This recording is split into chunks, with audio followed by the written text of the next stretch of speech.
En esta presentación vamos a analizar de qué forma la educación puede contribuir al desarrollo sostenible.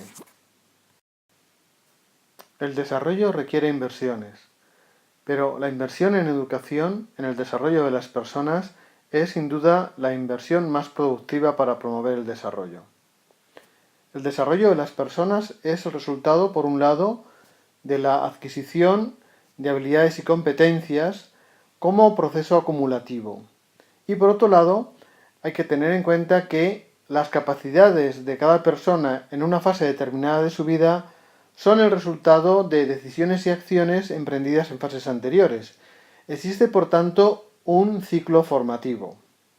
De ahí la importancia de garantizar que el ciclo formativo se inicia en los primeros años de la infancia, incluso en el periodo llamado preescolar.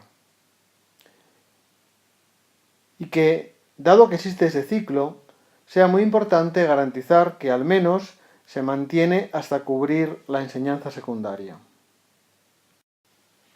Vamos a ver cuál es en estos momentos el acceso a la educación a nivel mundial. Uno de los objetivos del milenio, lanzados por Naciones Unidas en el año 2000 y con fecha en el 2015, fue universalizar la educación primaria. Y esto podemos decir que prácticamente se ha logrado. Si nos fijamos en la parte de la derecha de la gráfica, aquí tenemos cuál es la situación a nivel global. Por un lado, a la izquierda, en las regiones desarrolladas, donde prácticamente entre 1990 y 2010 las tasas de alfabetización en cuanto a educación primaria rondaban el 100%. En los países en desarrollo sí que se ha observado una progresión entre 1990 y 2010. Como podemos ver, se ha pasado de tasas del 80 al 83 y finalmente al 90%. Por eso podemos decir que prácticamente este objetivo está logrado. Ahora vamos a analizar la misma situación por regiones.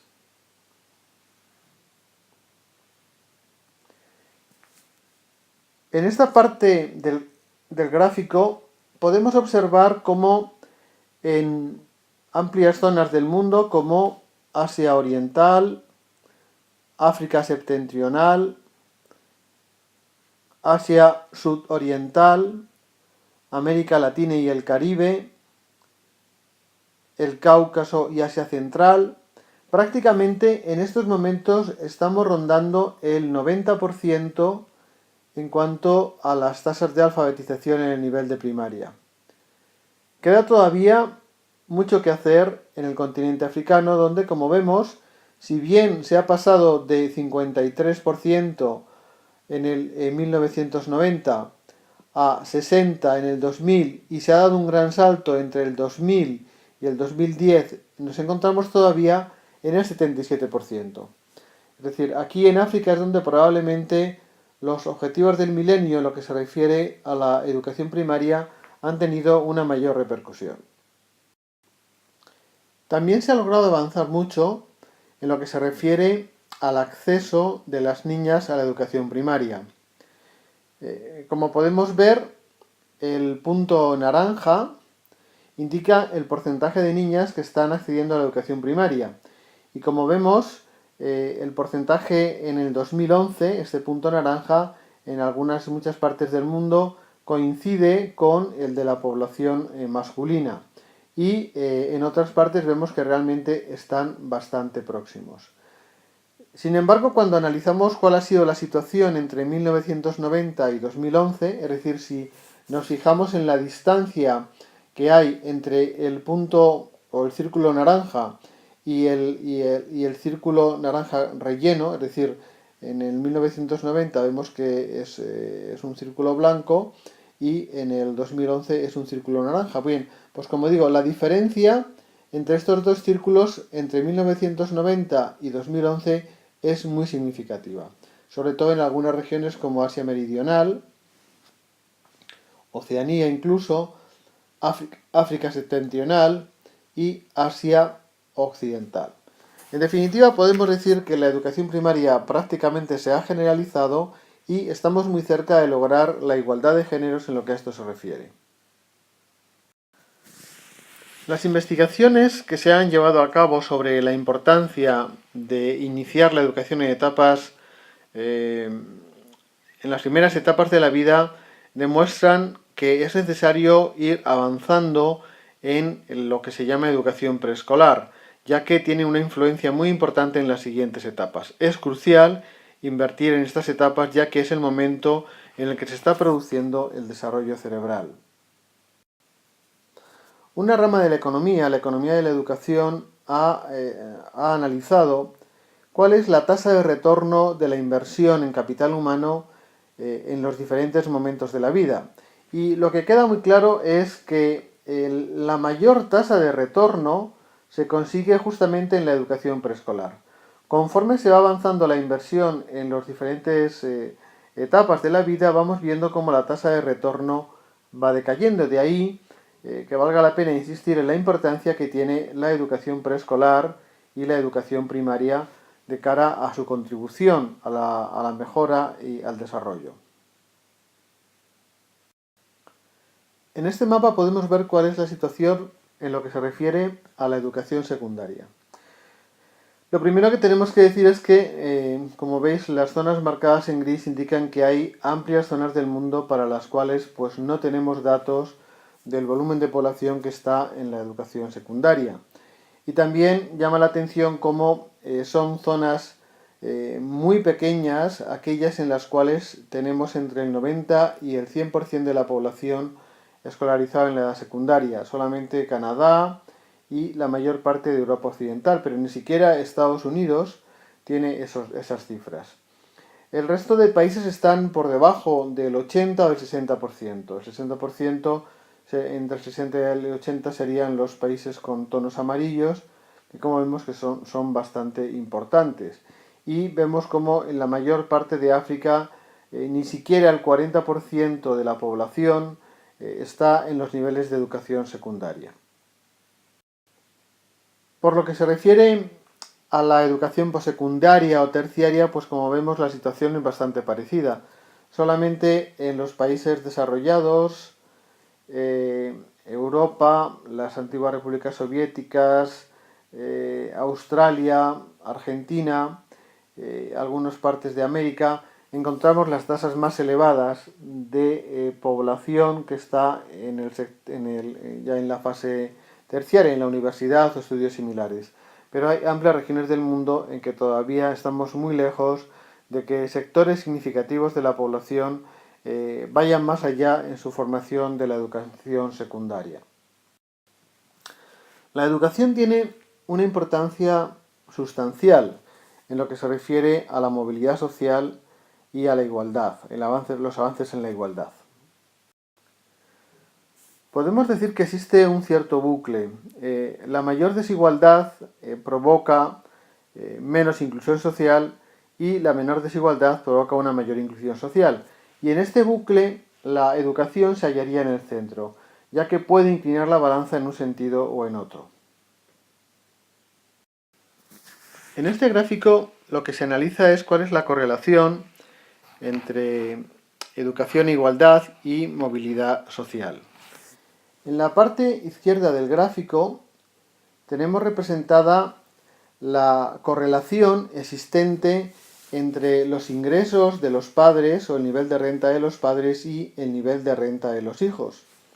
Los bajos coeficientes de correlación que tenemos en la parte baja indicarían que ni los altos niveles de los padres ni los bajos niveles de los padres influyen en el nivel de ingresos de los hijos. Podemos encontrarnos con padres con bajos niveles de renta y hijos con elevados niveles de renta.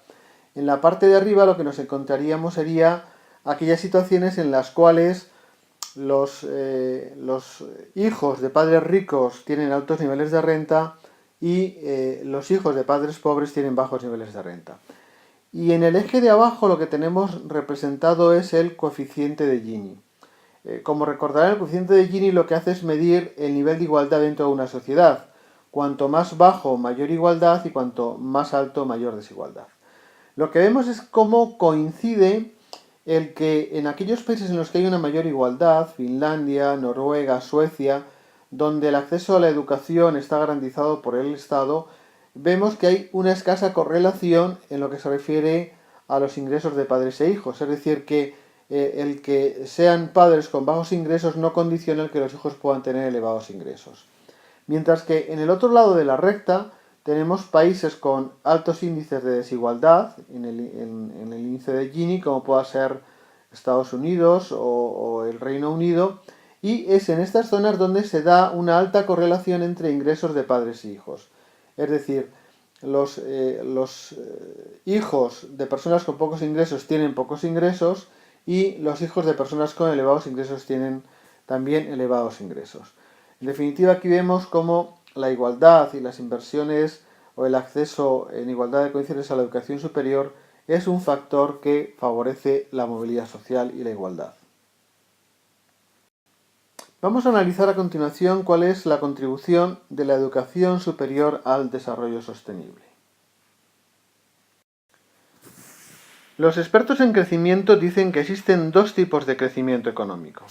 En primer lugar, lo que se denomina crecimiento endógeno. El crecimiento endógeno es el que se produce como resultado de las innovaciones tecnológicas. Y las innovaciones tecnológicas requieren que exista un sistema nacional de I+D que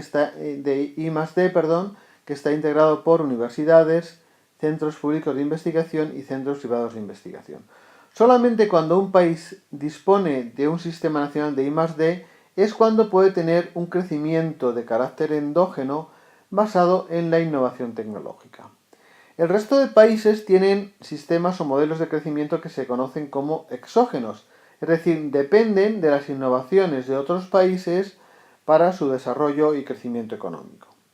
Pero incluso en los países en los cuales hay modelos de crecimiento exógeno, es muy importante que existan universidades. ¿Por qué? Porque las universidades son las que pueden facilitar, en primer lugar, la adaptación de las tecnologías a las condiciones locales. Hay muchas tecnologías que no pueden trasplantarse sin más de unas condiciones naturales a otras, sobre todo, por ejemplo, en el ámbito de la agricultura y de la producción de alimentos. Y por otro lado, hace falta que las universidades, en estos países de crecimiento exógeno, que depende de la innovación de otros países, cuenten con formación de personal especializado.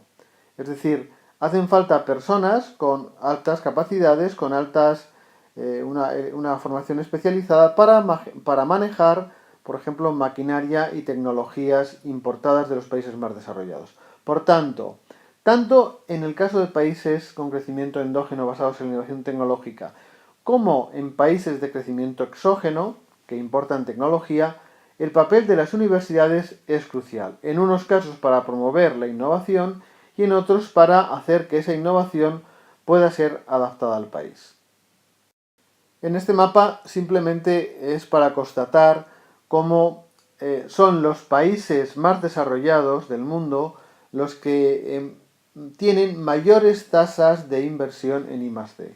Sería Estados Unidos, Europa Occidental, también tienen niveles muy importantes de I+D los BRIC, es decir, los países que están ahora mismo creciendo rápidamente como Brasil, Rusia, China, etc. Es decir, es un hecho que estos son los países en los cuales se puede dar ese tipo de crecimiento endógeno del que hablábamos anteriormente. Finalmente, me gustaría llamar la atención sobre un papel que deben y pueden jugar las universidades. Las universidades constituyen para los gobiernos y las administraciones socios claves en la resolución de problemas. Es decir, las universidades cuentan con personas, con capacidades para facilitar orientación, consejo, ideas a la hora de afrontar los retos y los problemas que plantea el desarrollo sostenible. Un ejemplo muy interesante de este papel y un precedente remoto está en la ley Merrill de Estados Unidos del año 1862. En virtud de esta ley se crearon lo que se llamó entonces las Land Grant Universities en los Estados Unidos. Eran universidades dotadas con fondos por los estados y que tenían una doble misión. Por un lado, formar personas, especialmente en campos como la mejora de la productividad agraria o la mecánica, y también poner en marcha estaciones agrícolas experimentales. El interés de este tipo de universidades, de estas land-grant universities, es que fueron creadas para atender las demandas concretas de las comunidades a las que servían, para resolver los problemas relacionados con la formación, en las mejoras en el campo, en la primera industrialización que experimentaban los Estados Unidos. Algo parecido a esto podría ser una iniciativa de Naciones Unidas que acaba de crear lo que se ha denominado como Red de Universidades para el Desarrollo Sostenible. Es una red de universidades extendida por todo el mundo con la misión fundamental de contribuir, de facilitar, de ser un apoyo para los gobiernos en todas las cuestiones relacionadas con el desarrollo sostenible.